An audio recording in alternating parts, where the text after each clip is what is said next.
Estamos iniciando a leitura da Bíblia em 365 dias, uma dose de amor com a Palavra de Deus.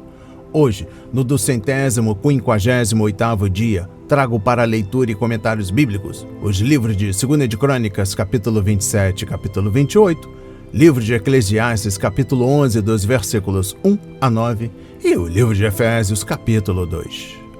Neste momento, você precisa estar de posse de um bloco de anotação, caneta ou lápis. A Bíblia é tão importante quanto a sua leitura diariamente nos aproxima de Deus, fortalecendo assim a nossa fé e a esperança. Enquanto você prepara o nosso kit de fé, trago uma mensagem rápida. Todos nós temos a necessidade de estarmos em comunhão com Deus diariamente. Comunhão esta, agora, a leitura da Bíblia. Orar, meditar, refletir. A Bíblia Sagrada está cheia de promessas. Precisamos acreditar na palavra de Deus. Alimente a sua fé. A sua palavra tem muito mais força do que as coisas contrárias. Estamos vivendo um tempo em que devemos abrir os olhos. Satanás não está aqui para roubar o seu carro, sua casa, sua roupa, seu apartamento, celular, relógio. Ele vem para roubar agora esta semente, este estudo bíblico, a sua fé e os propósitos que Deus tem para você. Precisamos usar todos os recursos que Deus tem nos dado, incentivar a leitura da Bíblia, estudar. A Bíblia Sagrada nos faz gerar a fé, nos faz ter o alimento, a cura e a restauração. A compreensão da palavra vem através da revelação pelo Espírito Santo. Senhor, revele a compreensão de sua palavra. Jesus Cristo, me dê compreensão de sua palavra hoje e sempre. Em nome de Jesus, amém. E graças a Deus. Se desconecte de tudo e permita que a palavra do Senhor adentre em vossos corações. Vamos para a leitura no livro 2 de Crônicas, capítulo 27 e capítulo 28. O reinado de Jotão de Judá. Jotão tinha 25 anos de idade quando começou a reinar e reinou 16 anos em Jerusalém. A mãe dele se chamava Jerusa e era filha de Zadok. Fez o que era reto aos olhos do Senhor, segundo tudo o que Uzias, seu pai, havia feito, exceto que não entrou no templo do Senhor, e o povo continuava na prática do mal. Ele edificou o portão de cima da casa do Senhor e também edificou muitas obras sobre a muralha de Ofel. Também construiu cidades na região montanhosa de Judá e castelos e torres nos bosques. Ele também guerreou contra o rei dos filhos de Amon e o derrotou, de modo que os filhos de Amon, naquele ano, lhe deram 3.400 quilos de prata, 1.000 toneladas de trigo e 1.000 toneladas de cevada. E eles lhe trouxeram isto também no segundo e no terceiro ano. Assim Jotão se tornou cada vez mais poderoso, porque dirigia os seus caminhos segundo a vontade do Senhor, seu Deus. Quanto aos demais atos de Jotão, todas as suas guerras e empreendimentos, eis que está tudo escrito no livro da história dos reis de Israel e de Judá. Tinha 25 anos de idade quando começou a reinar e reinou 16 anos em Jerusalém. Jotão morreu e foi sepultado na cidade de Davi, e Acás, seu filho, reinou em seu lugar. O reinado de Acás de Judá. Acás tinha 20 anos de idade quando começou a reinar, e reinou 16 anos em Jerusalém. Não fez o que era reto aos olhos do Senhor, ao contrário de Davi, seu pai. Andou nos caminhos dos reis de Israel e até fez imagens fundidas aos Baalins. Também queimou incenso no vale de Ben-Hinom e queimou os seus próprios filhos, segundo as abominações dos gentios, que o Senhor havia expulsado de diante dos filhos de Israel. Também sacrificou e queimou incenso nos lugares altos, nas colinas e debaixo de toda árvore frondosa. Por isso o Senhor seu Deus o entregou nas mãos do rei dos sírios, os quais o derrotaram e fizeram uma grande multidão de prisioneiros que foram levados para Damasco. Acás também foi entregue nas mãos do rei de Israel, que lhe impôs grande derrota. Num só dia, Peca, filho de Remalias, matou em Judá 120.000, todos homens poderosos, por terem abandonado o Senhor, Deus de seus pais. Zicre, homem valente de Efraim, matou Maazéias, filho do rei Asricão, alto oficial do palácio, e Eucana, o segundo depois do rei. Os filhos de Israel levaram presos de Judá, seu povo irmão, 200.000, mulheres, filhos e filhas. Saquearam também muitos despojos que levaram para Samaria. O profeta Odede. Havia em Samaria um profeta do Senhor cujo nome era Odede. Ele saiu ao encontro do exército que voltava para Samaria e lhe disse: Eis que o Senhor, o Deus dos seus pais, ficou irado com Judá e os entregou nas mãos de vocês. E vocês os mataram com tamanha raiva que chegou até os céus. Agora vocês estão querendo fazer dos filhos de Judá e de Jerusalém os seus escravos e as suas escravas. Será que vocês não são culpados diante do Senhor, seu Deus? Agora escutem o que vou dizer e mandem de volta os prisioneiros que vocês fizeram entre os seus irmãos, porque o furor da ira do Senhor está sobre vocês. Então alguns dos chefes dos filhos de Efraim, a saber, Azarias, filho de Joanã, Berequias, filho de Mesilimote, Jeisquias, filho de Salum, e Amasa, filho de Adlai, se levantaram contra os que voltavam da guerra e lhes disseram: Não tragam esses prisioneiros para cá, porque vocês estão querendo aumentar ainda mais os nossos pecados e a nossa culpa diante do Senhor. A nossa culpa já é grande e o furor da ira do Senhor está sobre Israel. Então os homens armados deixaram os prisioneiros e o despojo diante dos chefes e de toda a congregação. Os homens que foram citados nominalmente se levantaram, cuidaram dos prisioneiros e com as roupas que estavam no meio dos despojos, vestiram todos os que estavam nus. Deram-lhes roupas, sandálias, comida, bebida e os ungiram.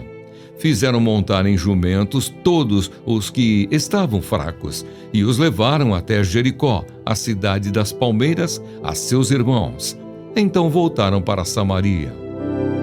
Acás pede socorro aos assírios.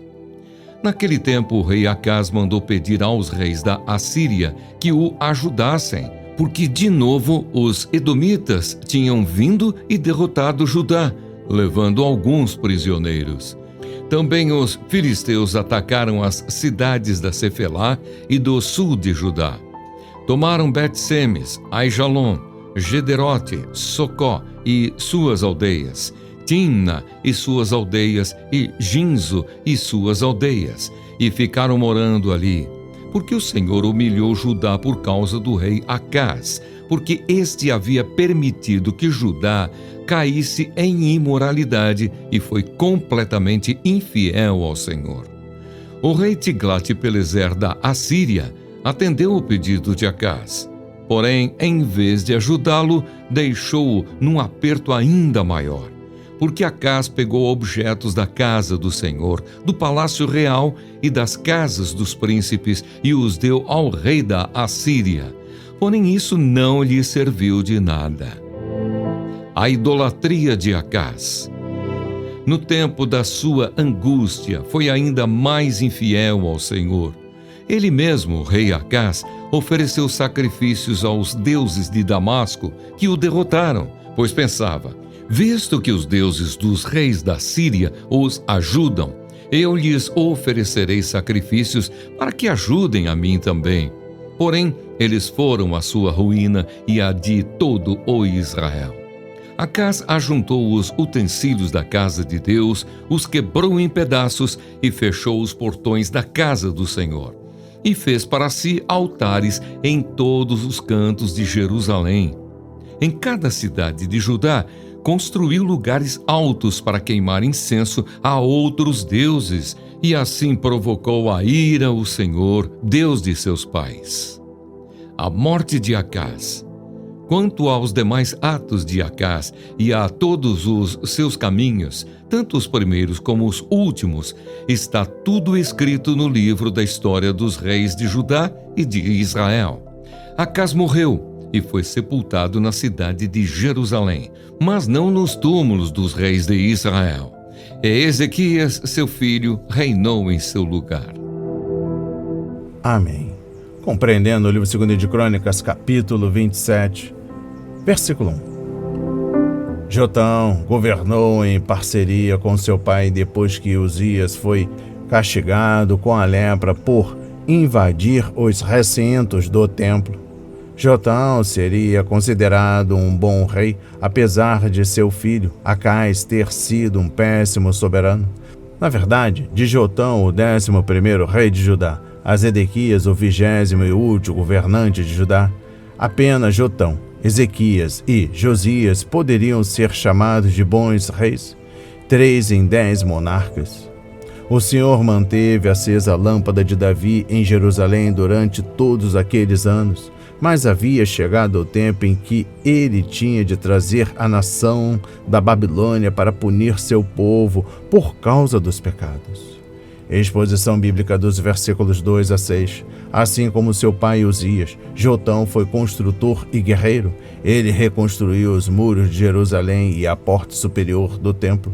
Ele também erigiu cidades nas montanhas da Judéia e fortalezas e torres nas áreas cobertas de árvores.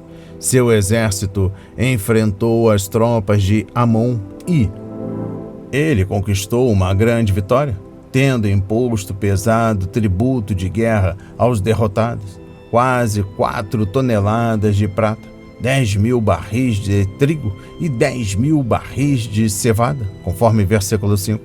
Jotão tornou-se cada vez mais poderoso, pois andava firmemente segundo a vontade do Senhor seu Deus, conforme versículo 6. Ficamos imaginando quantas outras coisas boas ele teria feito se tivesse vivido por mais tempo. Compreendendo o versículo 6, a melhor maneira de lidar com o poder é mantê-lo nas devidas rédeas. Quando se diz que o rei Jotão andava firmemente segundo a vontade do Senhor, o seu Deus, isso significa que ele nunca deixou o poder terreno que tinha em mãos levá-lo a se esquecer de que ainda tinha de responder a Deus. Enquanto se lembrou de que servia alguém mais poderoso, o Senhor permitiu que o poder de Jotão aumentasse. As pessoas que têm sede de poder ou que vivem sem limites quando têm autoridade são o tipo de gente que o poder corrompe e destrói. Capítulo 28. Trago a exposição bíblica dos versículos 1 a 4. Conforme 2 de Reis, capítulo 16, versículos 1 a 4, Acais era filho de Jotão, que tivera um bom reinado, e pai de Ezequias, também um rei muito bom. Acais, entretanto, não era um homem temente a Deus, nem mesmo bom. Em vez de descobrir e fazer a vontade do Senhor, ele preferiu imitar os reis ímpios de Israel e até as práticas pagãs dos assírios. Ele chegou a adotar as terríveis práticas do culto dos pagãos e sacrificou os seus filhos, conforme 2 de Crônicas, capítulo 28, versículo 3. Há um deus pagão, Baal ou Moloque, prática claramente proibida na lei de Moisés, conforme Levítico 18, versículo 21 e Deuteronômio 18, versículo 10. Exposição bíblica dos versículos 5 a 8. De acordo com este relato, Deus trouxe os reis de Israel e da Síria contra Judá para castigar Acais por seus pecados. Peca, rei de Israel, e seus exércitos causaram muitos danos a Judá, mas não conseguiram conquistar Jerusalém. Um dos filhos de Acais foi morto, junto com 2 oficiais importantes. Os exércitos invasores massacraram milhares de soldados e levaram outros tantos de prisioneiros de guerra para Samaria. Era como se Israel tivesse engolido Judá. Exposição bíblica dos versículos 9 a 11. O Senhor levantou um profeta em Israel que advertiu o exército que estava de regresso, dizendo que, ao levar essas pessoas de Judá como prisioneiras, Israel estava violando a lei de Deus e atraindo seu juízo. Afinal, tendo o povo de Judá como o de Israel faziam parte de uma mesma família, a família de Abrão, o profeta Odete mostrou 3 pecados que o exército de Israel havia cometido. Primeiro, eles estavam furiosos com o povo de Judá e capturaram e mataram de maneira indiscriminada. Segundo, planejar escravizar seus irmãos e irmãs, e isso era contrário à lei de Deus, conforme Levítico 25, versículos 39 a 40. E, em terceiro lugar, ao fazer essas coisas, eles não mostraram temor ao Senhor, portanto, estavam se expondo deliberadamente ao juízo de Deus.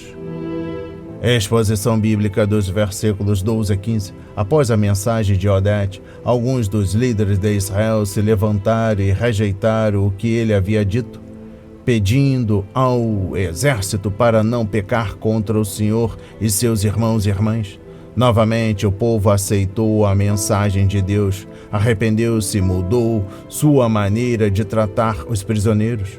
Os soldados de Israel não só alimentaram e vestiram os cativos, como deram ajuda especial aos fracos e feridos. Chegaram até a devolver os despojos que haviam tomado de Judá. Este foi um exemplo, em nível nacional, do que Cristo quis ensinar com a parábola do bom samaritano, conforme Lucas 10, versículos 25 a 27. Exposição bíblica dos versículos 20 a 25. O rei jamais poderia ter feito todas essas mudanças sem a cooperação de Urias, o sumo sacerdote, conforme 2 de Reis, capítulo 16, versículos 10 a 11 e versículos 15 a 16. Quando Uzias tentou se rebelar contra a palavra do Senhor e entrar no templo, o sumo sacerdote, com outros 80 sacerdotes, conseguiram enfrentá-lo, conforme 2 de Crônicas, capítulo 26, versículos 16 e 17. Contudo, Urias e seus companheiros de sacerdócio arriscaram-se, desobedeceram à lei de Moisés e cederam ao seu rei. Uma vez que a concessão começa, ela continua a aumentar. Tudo aquilo de que o mal precisa para triunfar é que pessoas fracas como Urias deixem os líderes fazerem o que quiserem. Uma vez que permitimos que o mundanismo entre na comunhão da igreja, ele crescerá em silêncio, contaminará a congregação e, por fim, assumirá o controle. Foi só no reinado de seu filho Ezequias que o templo de Acais profanou, foi reaberto e santificado para o ministério, conforme capítulo 29, versículos 1 a 36. E eu encerro a compreensão do livro 2 de Crônicas, capítulo 28, trago a exposição bíblica dos versículos 26 e 27. Conforme 2 de Reis, capítulo 16, versículos 19 a 20, quando morreu, Acais foi enterrado em Jerusalém, mas não nos túmulos reais, conforme 2 de Crônicas, capítulo 28, versículo 27. Nisso ele se juntou a Jorão, conforme 2 de Crônicas, capítulo 21, versículo 20, Joás, conforme 2 de Crônicas, capítulo 24, versículo 25, e Uzias, conforme 2 de Crônicas, capítulo 26, versículo 23. Manassés também se juntaria a eles, conforme 2 de Crônicas, capítulo 33, versículo 20. A incredulidade e a infidelidade de Acais fizeram muito mal ao reino de Judá, mas parte dessa derrocada nacional seria reparada por seu filho Ezequias. Vamos para a leitura no livro de Eclesiastes, capítulo 11, dos versículos 1 a 8. A conduta prudente do sábio. Lance o seu pão sobre as águas, porque depois de muitos dias você o achará.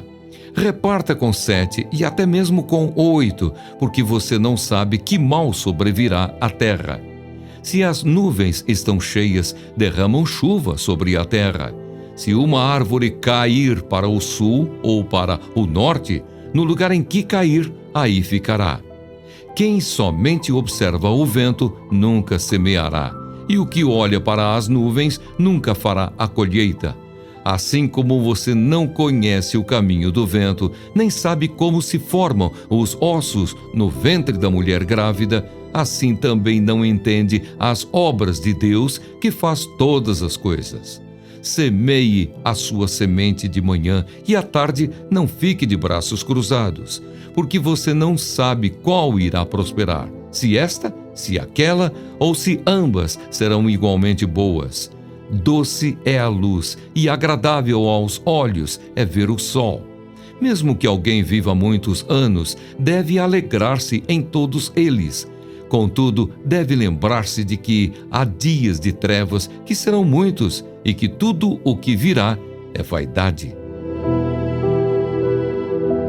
Amém. Compreendendo o livro de Eclesiastes, capítulo 11, dos versículos 1 a 8. Versículo 1. Lança o teu pão sobre as águas.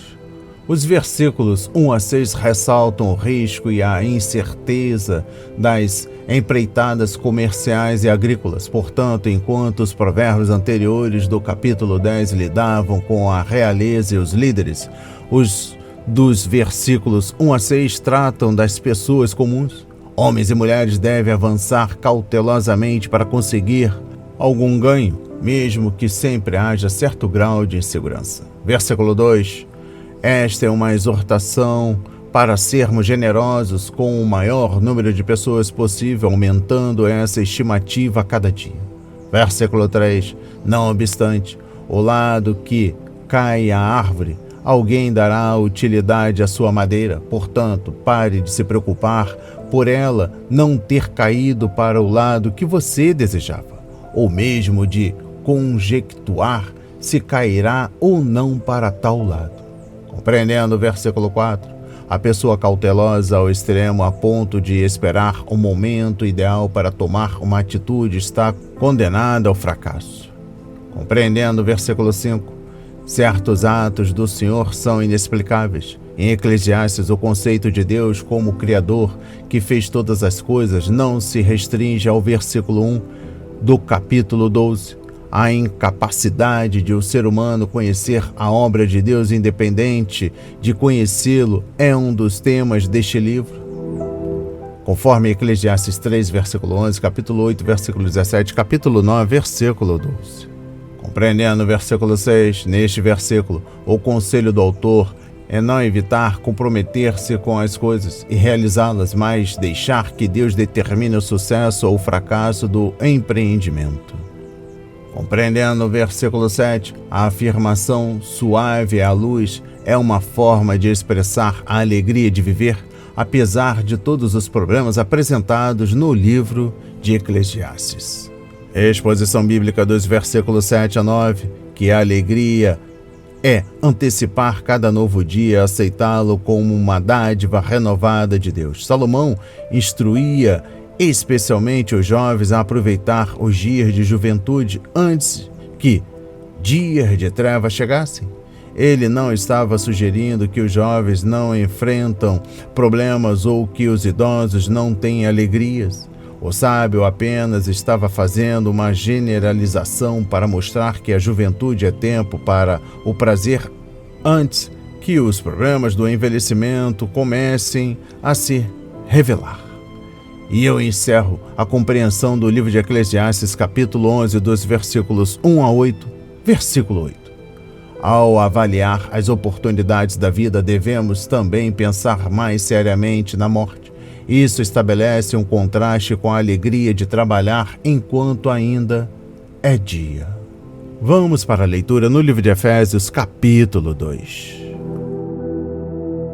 Do pecado para a salvação pela graça. Ele lhes deu vida quando vocês estavam mortos em suas transgressões e pecados, nos quais vocês andaram noutro tempo, segundo o curso deste mundo, segundo o príncipe da potestade do ar, do espírito que agora atua nos filhos da desobediência. Entre eles também nós todos andamos no passado, segundo as inclinações da nossa carne, fazendo a vontade da carne e dos pensamentos, e éramos por natureza filhos da ira, como também os demais. Mas Deus, sendo rico em misericórdia por causa do grande amor com que nos amou, e estando nós mortos em nossas transgressões, nos deu vida juntamente com Cristo. Pela graça vocês são salvos. E juntamente com ele nos ressuscitou, e com ele nos fez assentar nas regiões celestiais em Cristo Jesus. Deus fez isso para mostrar nos tempos vindouros a suprema riqueza da sua graça em bondade para conosco em Cristo Jesus. Porque pela graça vocês são salvos, mediante a fé.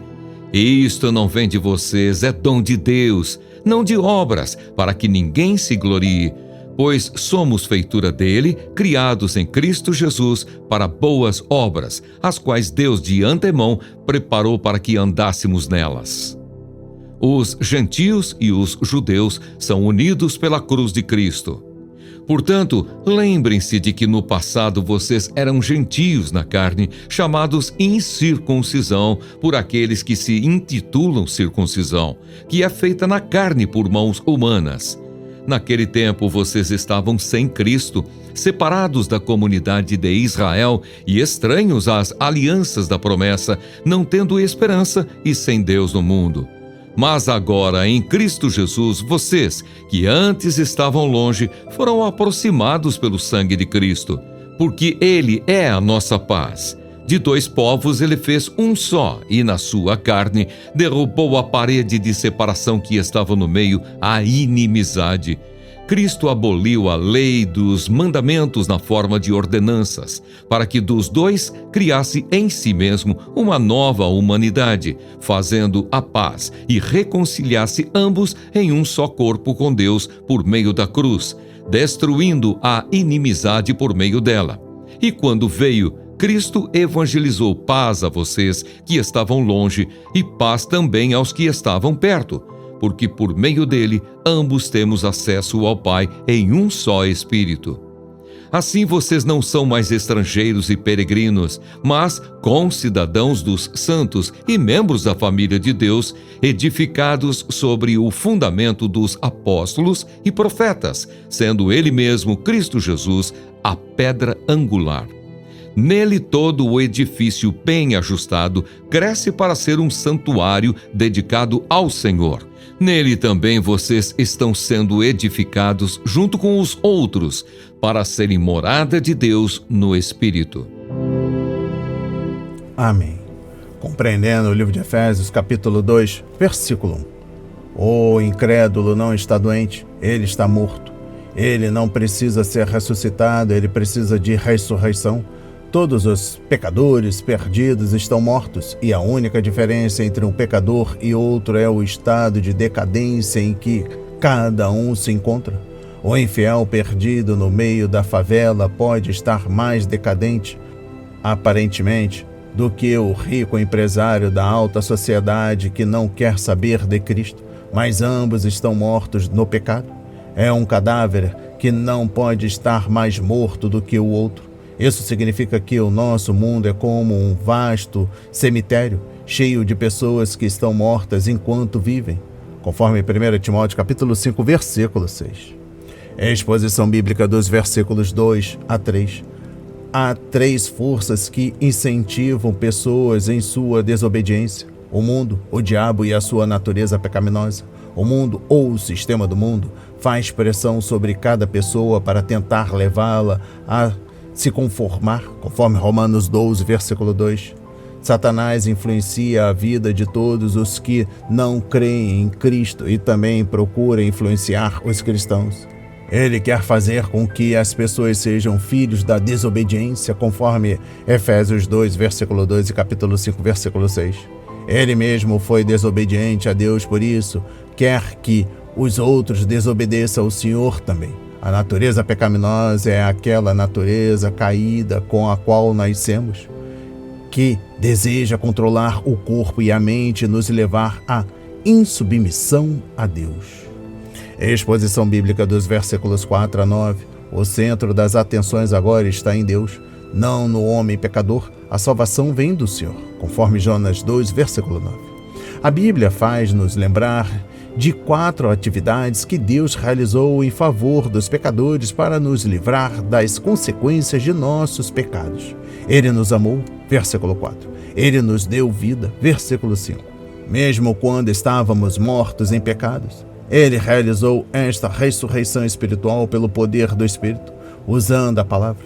Ele nos fez assentar com Cristo, conforme versículo 6, Não fomos ressuscitados dos mortos e deixados no cemitério.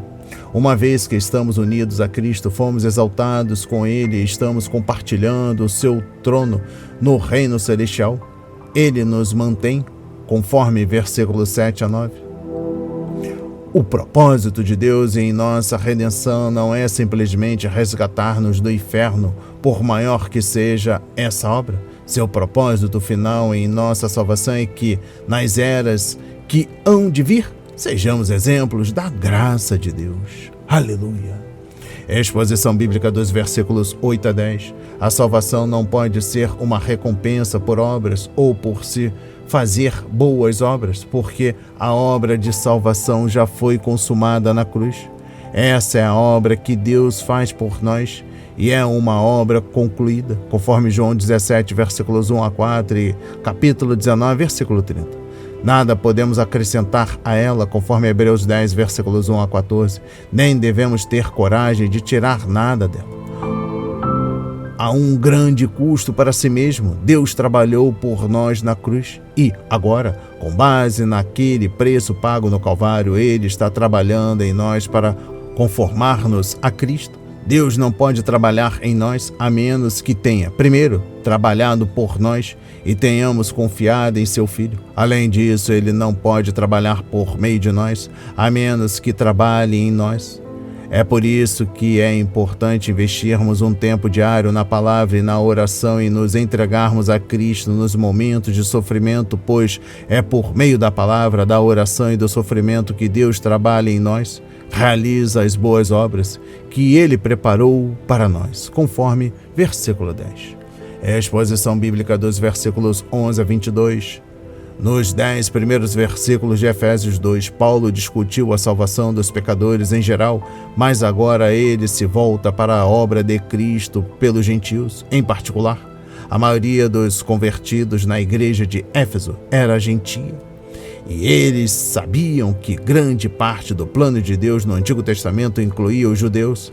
Aqueles que creram em Jesus receberam a circuncisão feita por Cristo, que é o despojar do corpo da carne, conforme Colossenses 2, versículo 11.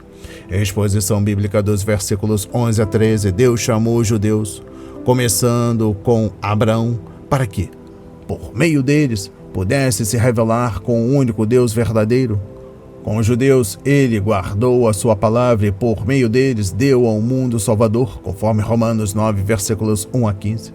Israel deveria ser uma luz para os gentios, para que eles também pudessem ser salvos.